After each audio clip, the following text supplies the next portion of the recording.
Our first webinar in the Introduction to Nonprofit Advocacy series. This series will cover the basics of nonprofit advocacy. It is an opportunity to gain the foundational skills and information to follow a bill through the legislative process, embark on your first lobbying visit, or navigate the Capitol. It's also a good refresher series. We invite you to type in your questions at any point throughout the webinar. We'll also have time dedicated for questions and answers towards the end of the webinar. This webinar will cover 3 practices under the Civic Engagement and Public Policy Principle and MCN's Principles and Practices for Nonprofit Excellence.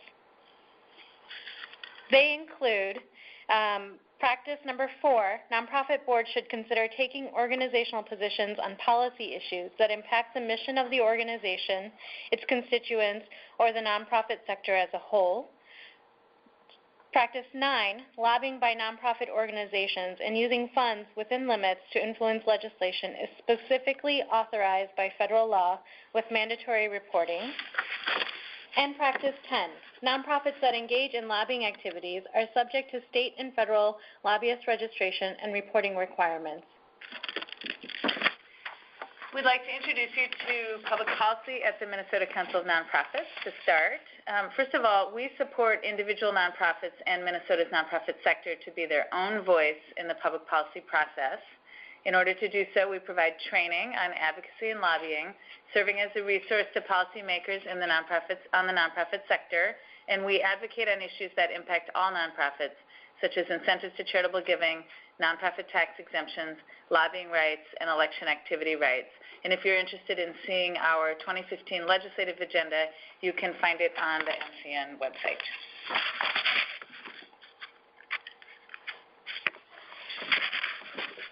We invite you to join us at these upcoming events and advocacy trainings.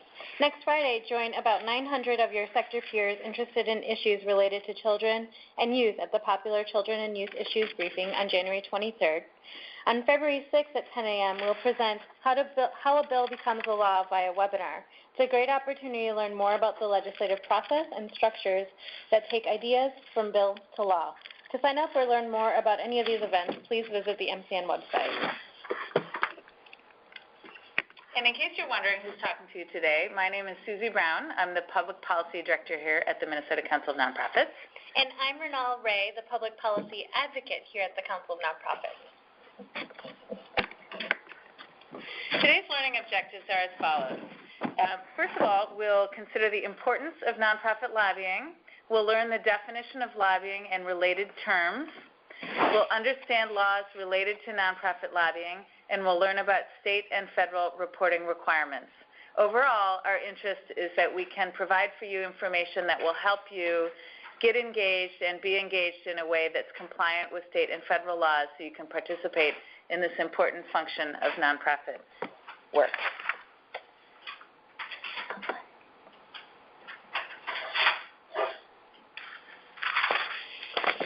Okay, just a moment on why nonprofits lobby and should.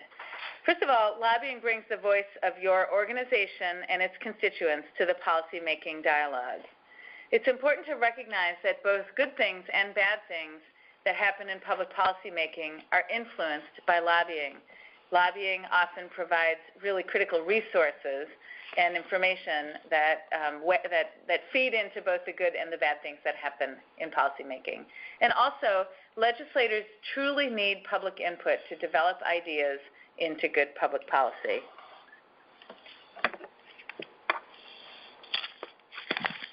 There are some reasons that nonprofits avoid lobbying. One common one that we frequently hear is that there's misunderstanding of the law, and that's what we'll be addressing today.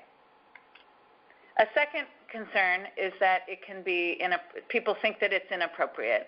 We'd like to share with you today that not only is it appropriate and legal, but it's very important.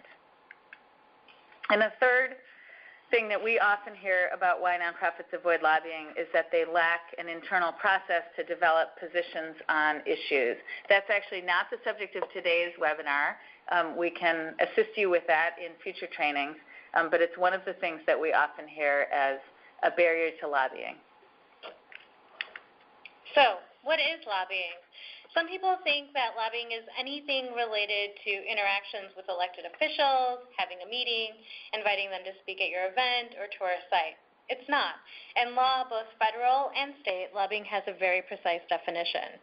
The IRS defines lobbying as an attempt to influence specific legislation, and the State Campaign Finance Board defines lobbying as trying to influence governmental action. Under both of these definitions, lobbying is conducted either directly or through grassroots. Under direct lobbying, there are a few specific things that need to be met for it to be considered direct lobbying. So for it to be direct lobbying, there needs to be a communication with the decision maker, usually a legislator, where somebody expresses a view or makes an ask on a specific piece of legislation. So for example, if I were to go to Senator Brown's office and ask Senator Brown to vote yes on Senate File 65 and explain to her why, that would be considered direct lobbying. If I were to just explain to Senator Brown that we're working on this issue more broadly without making a specific ask, that might not be considered direct lobbying. For grassroots lobbying, too soon. For grassroots lobbying, there needs to be a communication with the general public expressing a view on specific legislation and a call to action. So that might mean have MCN taking out a television or newspaper ad asking the public at large to urge their legislator to support Senate File 65, hypothetical Senate file at this point. So that's the difference between direct and grassroots lobbying. Well, what about ballot measure questions? That's really kind of a trick question. It seems like the answer to that should be that lobbying on ballot measures should be grassroots because you're communicating generally with the public. But when you think about who the decision maker is, and that's the voter, it becomes pretty clear that generally lobbying for a yes or no on a ballot measure question is usually direct lobbying. So what is not lobbying? Under federal law, there are exclusions to lobbying. These things do not count as lobbying. And the list includes lobbying or communications on proposed regulations or administrative rulemaking. This often happens after a law has been passed and an agency has to implement it and draft rules and regulations around it. They may be required to solicit public comment. When you respond to that request for public comment, it is excluded from being considered lobbying. An example of this is last year the IRS had a public comment period around proposed regulations for 501c4 organizations, and they received over 150,000 comments. None of those comments or the time used to draft those comments was considered lobbying. Something else that's not lobbying is communications with members. So anytime, if you're a member of MCN, you receive something from myself or Susie, our executive director, asking you to connect with your legislator, as we're communicating with members, that's not considered lobbying. When you provide technical advice on an area of expertise or a specific program, that also is not considered lobbying. When there is a situation that requires self-defense, defending the nature of your organization, its very existence, not so much a funding stream, it's also an exclusion to lobbying. And one of the final ones is nonpartisan research and analysis. So if your organization is a research shop and you do so, your research has no partisan bent, that is also an exclusion to lobbying. And the last one is discussion of broad policy issues, either social, economic, or others. If you broadly advocate for better higher education, that wouldn't be considered lobbying. There are some related terms related to lobbying that can be helpful to know and have clarity on. Advocacy, for example. So advocacy and lobbying are not necessarily the same thing. Advocacy is more a broad range of strategies that can include lobbying, but also includes things like grassroots organizing, media and communication tactics, issue analysis and briefs, monitoring issues, etc. These are strategies that are part of advocacy, and there's no limits on these strategies. Some other related terms are electioneering and ballot measure questions. So nonprofits, as you know, must be nonpartisan if you did any voter engagement work. And as a result, C3 organizations are not allowed to influence the outcome of an election by telling people who to vote for, endorsing a candidate, or otherwise supporting one party or candidate over another. So electioneering is not allowed at all. But remember that ballot measure questions, while showing up on an election ballot, is not considered electioneering. It is rather issue-based direct lobbying.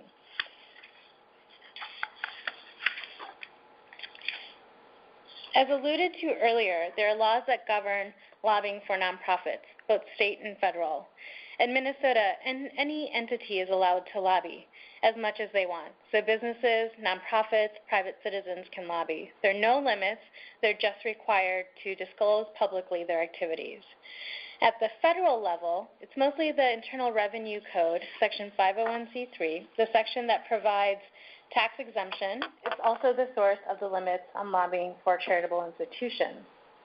The code says for C3 organizations, no substantial part of the activities shall be to influence legislation. Often this is the root of the myth or the misconception that nonprofits cannot lobby. The language doesn't say you can't lobby, it just says that it can't be a substantial amount of the organization's work. So what does that mean? Substantial amount or substantial part? You're not going to like my answer. It depends. There's something called the substantial part test. The language establishes a limit for sure, and it is an activity-based limit that turns out to be a facts and circumstances test based on each unique situation without any bright lines. It is certainly vague and uncertain. If you do like clear limits and want to know exactly how much your organization's resources can be committed to lobbying, there's something called a 501H election that your organization might consider. Under the H election, lobbying is based on expenditures and is defined as grassroots or direct, which we talked about earlier. So why does this matter? If you think about who might be doing the lobbying, and if, say, you're organizing a day on the Hill or a lobby day, and you recruit volunteers from the community, board members, people that volunteer in your program, perhaps other folks in your community that your program serves. So you organize and you mobilize these volunteers to join you to talk to legislators in support of a specific bill. Would that activity be reportable under the substantial part test? If you're thinking the answer to that question is yes, you are correct. What about if your organization opted for the 501H election? Is that a reportable activity? No, because no money was spent. Under the H election, it's the expenditure, the amount of money spent that counts, not the nature of that activity.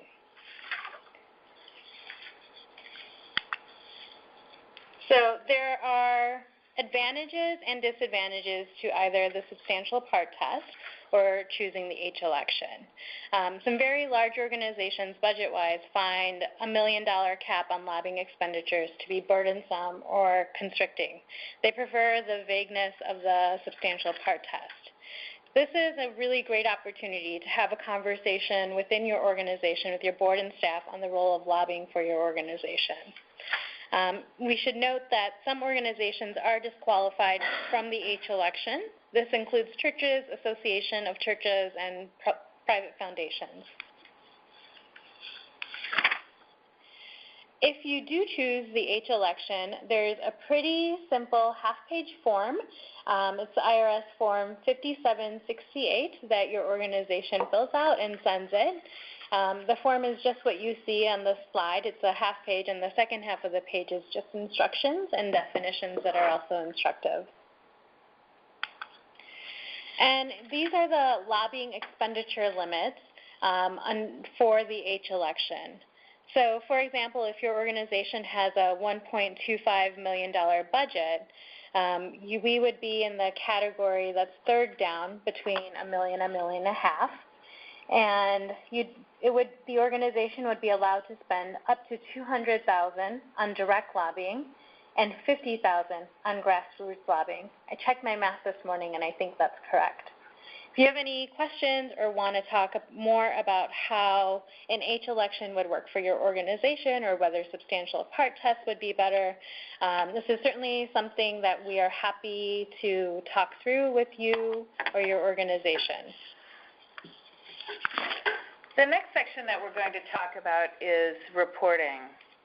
What I'd like to do before we move to that is a little bit of a pause and a review of where we've come so far. As we started in the beginning, many nonprofits don't engage in lobbying because they are concerned that it is not legal. So we'd like to let everybody know that this is legal activity, but it is regulated and there are specific requirements about it. After you understand that it's okay to do it, we wanted to share with you what it is, so we understand that it is a direct communication with the legislator, asking them to vote a specific way on an issue, and sometimes it is your communications with the public in order to have the same impact on the legislature. And it is one of a wide variety of activities that may make up an advocacy campaign, but it is not the entirety of your advocacy efforts. After understanding that it is okay to do it and knowing what it is, we've heard from Renal that there are some structural issues you need to think about and put in place in your organization prior to getting started.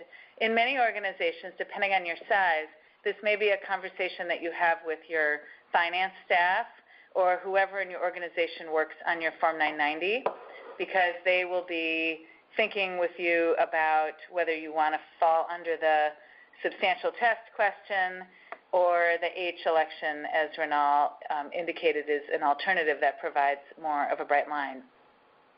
What we hope is that in understanding that it is okay, knowing what it is, and thinking about what kind of structures we have related to the IRS with this, that organizations will say, yes, let's do this. When we shift to the reporting questions, that's when you're already doing it, and we want you to be successful in carrying out these activities properly in your relationship with the federal and state government. So if an organization decides to undertake lobbying, they will need to be reporting these activities at both the federal and state level. So who wants to know when nonprofits lobby? I like to talk about how the federal and state relationships that we have around reporting are different because the state and federal governments really have different interests in our lobbying activities, and that helps understand why we report differently to each of those entities. As 501c3 organizations, we have an arrangement with the federal government, the IRS to be specific, that allows us to have tax deductibility for our donations, for our donors. So people who make contributions to our organizations get a tax benefit for doing so. As a part of that, we have agreed to some limits on our lobbying activities. It's like an exchange. We get this for our donors, we give up this on the other side. If there's a nonprofit organization that doesn't care about deductibility for their donors and wants more leeway to do lobbying, they can organize themselves as a 501c4 organization where those things disappear. They have no tax deductibility treatment and they have no lobbying limits. The nature of this conversation is about 501c3 organizations, which is the majority of MCN members, but some nonprofit organizations have joint 501c3, 501c4 organizations in order to maximize their ability to carry out lobbying activities. But the federal government cares because they have given us the deductibility of tax deductibility for our donors. The state government in Minnesota cares for really different reasons. The state government doesn't care if we're a 501c4 or a 501c3 or a C6 or a private business, or they don't care at all what our structure is. The state government cares because in the state of Minnesota we've established that we enjoy a high level of public transparency in the political arena. So that would be spending on elections and influencing elected officials in policy making. So the public is the customer, essentially, of our reporting in state government. And if you want to ever see who spends what on lobbying in Minnesota, whether it's the Council of Nonprofits or the Chamber of Commerce or Delta Airlines or Medtronic or anybody else, you can look at the Campaign Finance and Public Disclosure Board, where they make all of that information available to the public. So back to the federal. The federal reporting requirements are on the Form 990. We're required to submit the Form 990 once a year, and it is on that form that we will disclose how much money we've spent on lobbying. We will do so differently depending on whether our organization has done the H election or is doing so as a part of the standard report. And the Form 990 will require a breakdown of our direct versus grassroots activities. For those of you who do or care about the Form 990, this is Schedule C, which is where we will fill out our lobbying activities and report it to the federal government once a year. The state reporting requirements are a little bit different.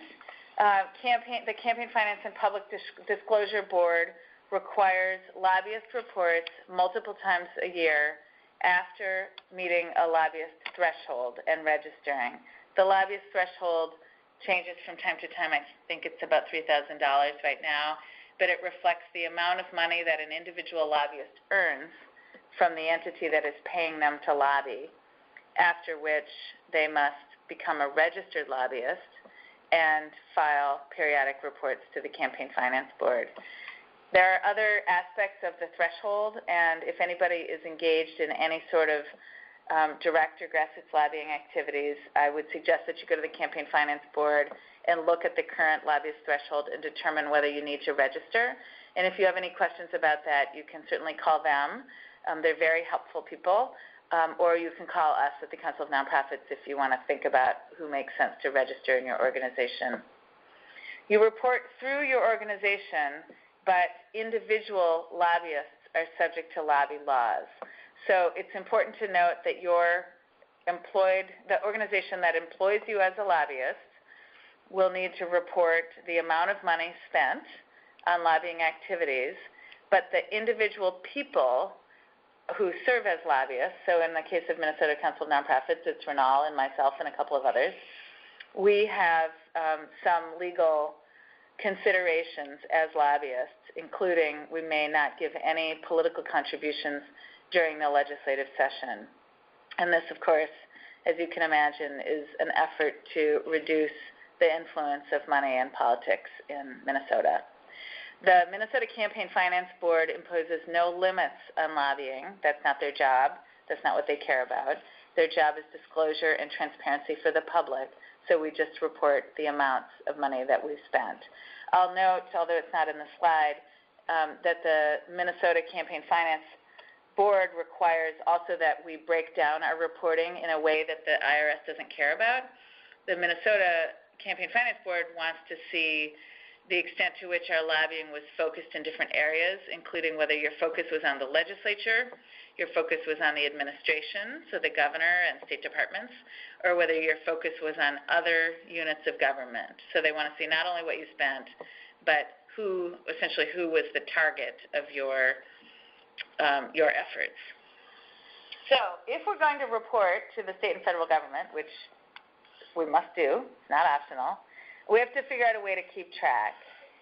And I wish that we had a perfect thing that we could say to you that every organization should do it exactly this way. But there is no perfect way because every organization is different in how they do their finance and accounting and keeping track of time and things like that. What I would suggest is that every organization that engages in lobbying activities to the extent that it will be reported, and anything above zero needs to be reported to the federal government, so really any organization doing this, needs to think about a rationale and a practice for their organization that makes sense and that would be understood by an auditor, a board member, a regulating entity, or other stakeholders. Essentially, if somebody asked a question of your organization, it looks like you lobbied this amount, tell us your method for determining that that was the amount. You need to have a solid, sound method that's rational and that any of these kinds of stakeholders would be able to understand and appreciate as making sense for your organization. So there's no perfect way, but these are some of the kinds of ways that people do it. If you're a timesheet organization, then that can often be a very easy way to keep track of your lobbying. So, adding a line or a code or some sort of indicator in your timesheet that shows that these hours were spent on lobbying and keeping track of that in an ongoing way as you do with timesheets. Another way to do it is through Outlook calendars and just making sure that as you put meetings and activities on your calendar in Outlook or on paper, if you still use that, that you have some way of flagging those activities that were lobbying. And then another way to do it that some organizations utilize is to have a log, some sort of a log sheet that you enter activities. Maybe it's at the end of every day, maybe it's at the end of every week or month, and you keep track of it that way. At the Minnesota Council of Nonprofits, we use a hybrid model with Outlook calendars and logs, and each individual person who does lobbying is responsible for keeping track on their own calendar of how much time they spent lobbying, and then we turn in log sheets that were created by our finance staff that help us keep track and have our reporting all ready to go at the periods that they're due. When you report your lobbying, it's important that you include the sort of the broadest definition of the cost of time spent on lobbying, which, as with many other types of reporting, would include more than just your salary, but also some rational percentage of your benefits and overhead costs that would contribute to your ability to do that work. So that concludes our sections on this. Yes, this is legal, and this is the definition of it, and this is how you need to get set up in order to be prepared with the IRS, and the reporting requirements that you'll have for the state and federal governments. And this is where we invite you to type in your technical questions about any of the things that we've just covered. And we also would invite you, certainly, if you think of technical questions after this webinar, to contact either Renal or myself by phone afterwards, and we can help you think through it. But if you have some technical questions about any of the things we just covered, please ask them. And so while you get your questions in through the screen sharing or the box on the right side of your screen, we thought we would share just a few tips that we've picked up. Well, actually, really that Susie's picked up, because she's really the pro here over the last year's lobbying. So now that you know, as Susie mentioned, that yes, you can, who you report to, and how to track your lobbying, let's take a few minutes for some Q&A between Susie and myself while you get your questions in on tips. So, Susie, do you have any particular advice for people as they head into lobbying meetings, or maybe they're going to be participating in a day on the Hill and meeting with legislators through an organizationally scheduled appointment? Sure. The first tip I'd like to offer is that legislators are people. In Minnesota, we have what's called a citizen legislature, which means that people are, active in the non-legislative part of their life, often with having regular jobs, or many people in Minnesota are farmers or teachers or, whatever they have. This is not a full-time job in Minnesota. And so people come from really all walks of life and all parts of the community, and they come with knowledge about the things that they care deeply about, or maybe the issues that have been raised by their constituents, but they don't know everything. And they're regular people like you and me. In fact, I'd encourage you all out there in webinar land to think about running for office someday. When we think about legislators are people, we really need to think about the fact that we have expertise that they won't necessarily have.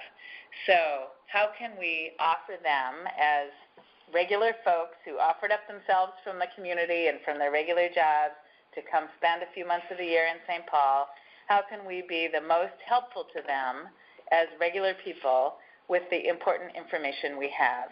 I'll say that from my experience working for the Council of Nonprofits, almost all legislators, in fact, I've never met a one for whom this is not true, understand from their own community's perspective what a nonprofit is. And generally, there's a large extent of goodwill about nonprofits because people know that there's a food shelf in their community, that people who are experiencing domestic violence have a place to go for help. They know all about the nonprofits in their community. But they may not know the specifics of the work that you do and the reasons why that's important and the impact on your constituency. So treat them as regular people who have a lot of learning to do on their job, and they're great enthusiasts for new information. And we should just mention that these are just some short, quick tips. There's so much more to be gained, and some of that comes through actually doing it. And there might be some other opportunities through our training calendar to learn more about actually lobbying and kind of what makes for a good lobby visit as well. We have a couple of questions. And so we're going to pause from these pro tips for a second to look at the questions. One of them is from Deborah: to speak with non-policymakers, non-elected officials, yet influential people regarding policy is not lobbying? Question. Correct. In general, I would say that is not lobbying, although there are people who are not elected who are influential, who are in the administration, for example, who would be, for whom that interaction would be considered lobbying. So, as an example, somebody who works for the governor is not the elected official, but is a staff person to that elected official. And I'm thinking of this because Renal and I met with somebody who works for the governor yesterday. Our conversation with that person is for one purpose, and we know it and he knows it, and that purpose is that he uses his influence with the governor to inform him of our point of view. So it's not technically directly talking with an elected official, but it is absolutely the intent, and it's how the system works, so I would count that as a lobbying visit. Susie, can I ask a clarifying question to that? So what if the person that's the influential person is not a part of the legislative or administrative staff, but somebody who is just generally influential in the community, and you try to bring them onto your issue? Is that considered lobbying? No, that is not considered lobbying if they do not have an official position related to the person of influence. Great. Or the elected official, excuse me. We've got another question here from Jamie. Question is, can you walk us through a typical scenario of reporting? Begin with someone attending a day on the Hill or asking them to sign on to a Dear Colleague. Sure. So, let's see. Could we go back so I can see that question? Thanks. Okay, so a typical scenario of reporting. Basically, the first question to ask yourself as an organization, because really all we're talking about here is your institution, your 501c3, is this a lobbying activity for the organization? There are some activities that we undertake really as individuals, and you should ask that question within your organization about whether you're attending a lobby day as an individual on a topic of interest to you, even though you happen to be employed by a nonprofit, or whether this is truly the institutional work of your organization. So if the answer is yes, then you've determined that it's a lobbying activity and you've determined that it represents your organization. The first thing you need to do is figure out how you're going to count it. And there's a question about how much time is spent on that activity. Signing on to a Dear Colleague letter is really quite negligible time. If that were the only activity an organization ever undertook in lobbying, you would not have to have any relationship with the Minnesota Campaign Finance Board. because you would be well under the threshold. Same goes for attending a day on the Hill. If you attend a day on the Hill and you do a Dear Colleague letter and you do something else next month and something else the month after that, you make some phone calls to Senator Franken, whatever, these things add up. Maybe they're each a 30-minute activity. Then in the end of the year, you have some total number of hours that you've spent lobbying, and you count how much that costs the organization with salary and overhead, and you report that on your Form 990. So there's another question here also. There's another question from Colin. If we are interested in the inclusion of a segment of the environmental work to be eligible for legacy fund support, okay, so specific fund support via existing grant agencies administered or even by direct legislative allocation, is asking for this lobbying under the rules and regulations. The general answer is if you are asking the legislature for money for your program, that would be considered lobbying. If you are asking the administration for specifically named funds for your program, that would be lobbying as well. But a lot of program funding that flows through the state and federal government is done by a grant application. That is not lobbying. That's doing a grant application and sort of entering the regular application process just like anybody else. The question is really, are you going directly to decision makers and asking them to make a specific decision that, a specific decision for funding? So like the most clear example would be if you wanted a direct appropriation in the state budget. And many organizations do this.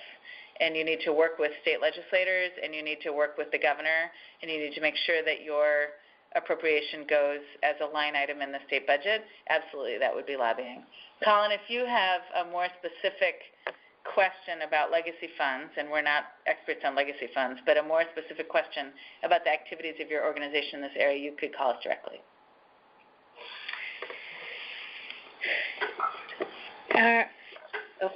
Here's Jamie again. So if you are under the lobbying limit, you don't have to report to the states or the feds. Nope, that's not quite right. So good question, though, because it's great to differentiate between the threshold at the state level and the limit at the federal level. So very, very different things.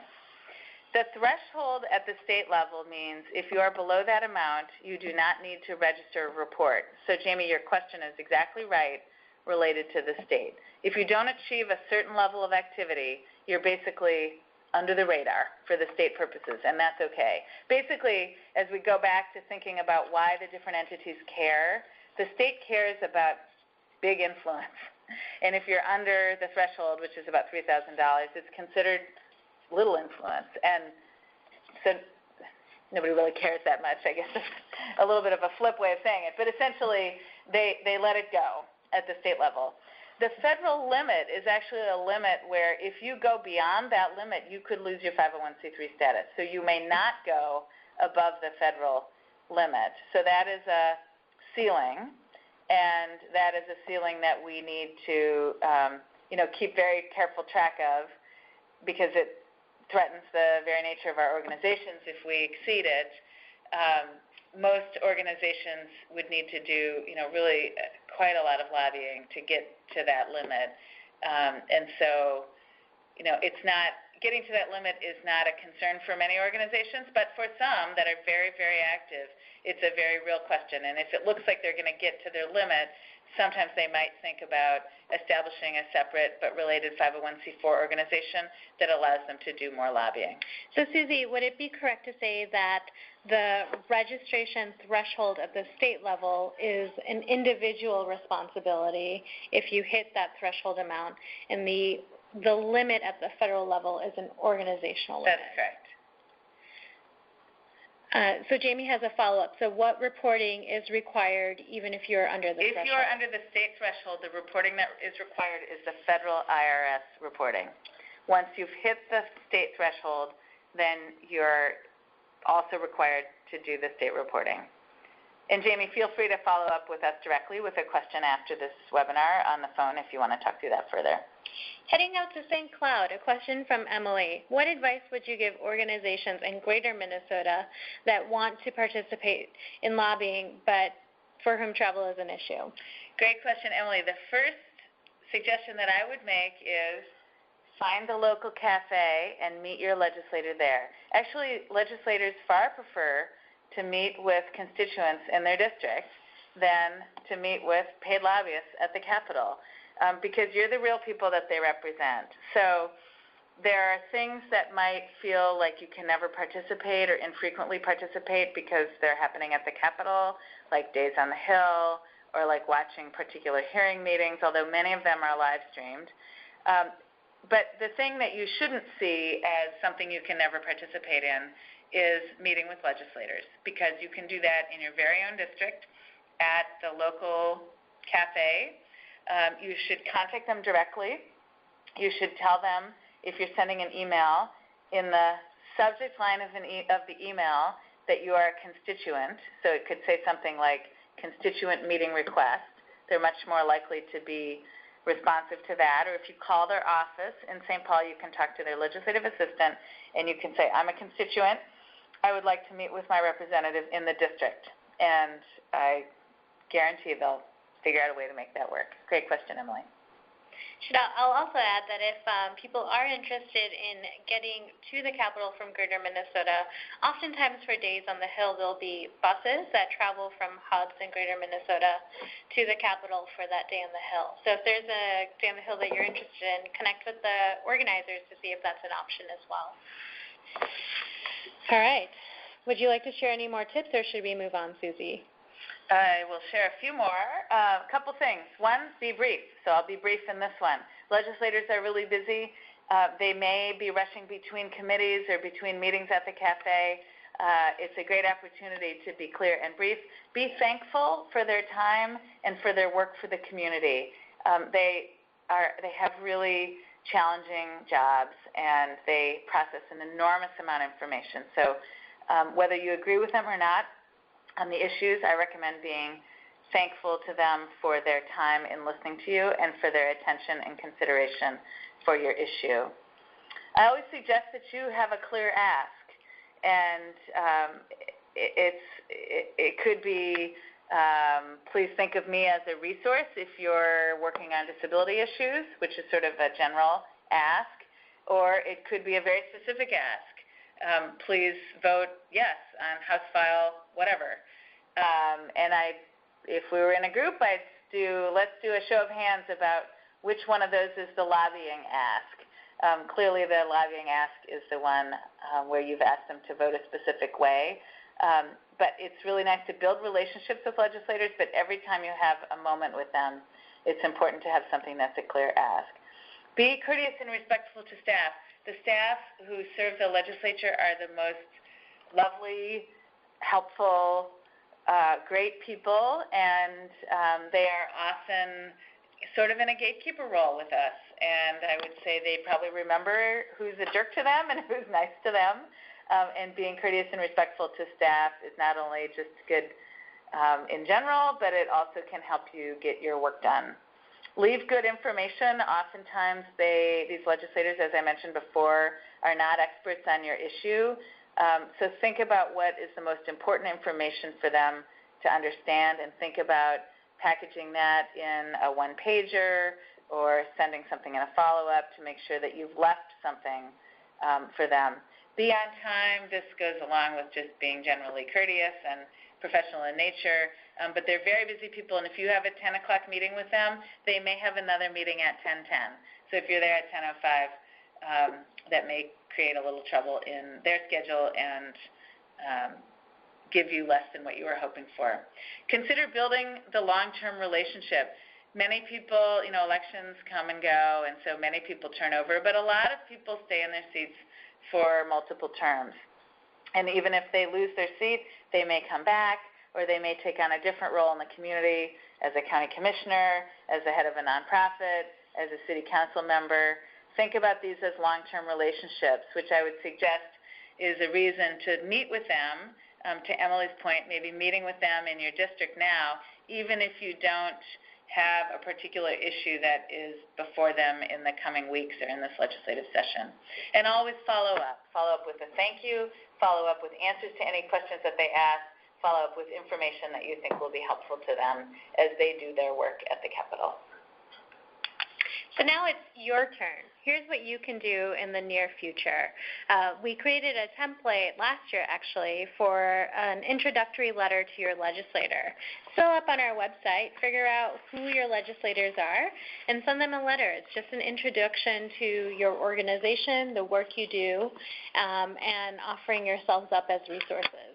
Something else that's kind of an easier or an intro thing to do is to attend a nonprofit day on the Hill. We've got a short list of days on the Hill coming up on our website right now. If you know of others or if you're planning one yourself, feel free to send me that information and we'll get that up there as well.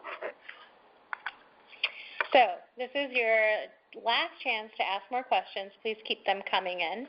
While you do that, we'll just go over some resources.